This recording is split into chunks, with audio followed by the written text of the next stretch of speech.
So my method of addressing any issue when you're dealing with a group of people, and specifically the Newark board, which has 9 members, is to first look at the data, look at the facts that are presented, right? And moving forward, you also want to consider those facts with a common sense factor of who lives in our community, how are they impacted?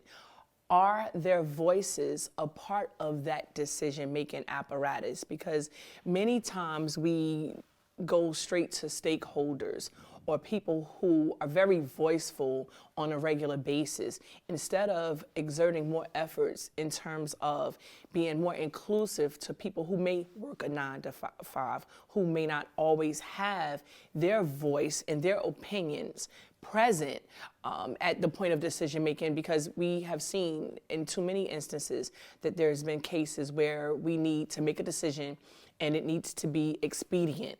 And sometimes you don't always have the time to do that.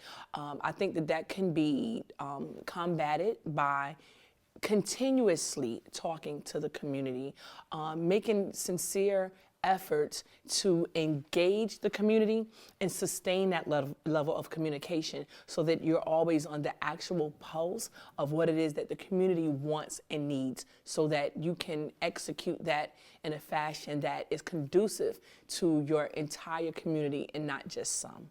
I believe at this point I have 3 priorities that I would like to address. The first priority is the one of trauma that is very real in our community. We have been through so much over the course of the last several years. And I think that our kids are still reeling from the last administration that we had. I think that they need some assistance in terms of getting some strong footing from that experience in terms of establishing where we're going to go from here as a community. To be more specific, like I know, for example, the high school that's in my area, West Side, the clinicians there have reported, there's data that states that at least 75% of those students are either displaying some forms of trauma or some form of mental interruptions, and those types of things. We would be foolish to not think that they impact daily on the children and how they learn, or if in fact they're learning at all. I think that there needs to be specific attention given to the fact that we need grief counselors and just additional counselors overall to address those issues instead of ignoring those issues. And if I was a member of the board, I would make sure that I brought those issues specifically to the forefront so that they could be addressed. And from a standpoint of looking at the data, from a standpoint of looking at the crime, in another situation in particularly, just recently there was some students that were marched out of Westside High School, 4 students in handcuffs. Again, these are things that contribute to trauma that our kids are dealing with on a regular basis, which many times people deem it as a norm, but it shouldn't be, because these things don't happen in other districts to these alarming rates. So that would be one thing that I would definitely focus on bringing to the attention of the board and attempting to get them in unison to address.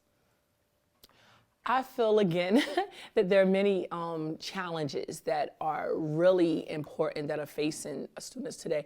I think that one challenge is the fact that we don't have financial literacy in a very strong way that has been implemented into the curriculum, the way that it needs to be, with that sense of urgency, as well as equally, I think that the Amistad Act, even though there has been efforts to move forward with that implementation, has not been done so in the way that it needs to aggressively be done.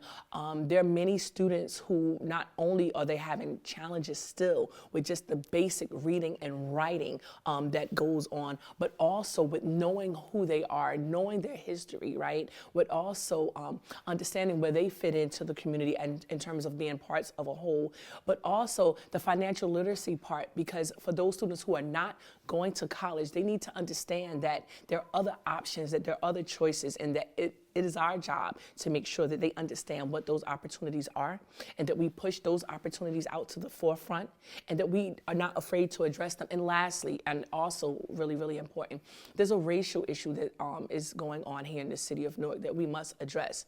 There's inequity in terms of different sections of Newark. For example, I've taught in North Newark where the resources were plentiful, and I've also, for the same amount of time, taught also in districts like the South Ward and the West Ward, which now are predominantly charter, and that's not the case in those wards, right? In which they don't have the same accessibility to needed resources. And those are some issues, again, that I think that are priority, and that we have to be multi-pronged in our efforts to address those issues.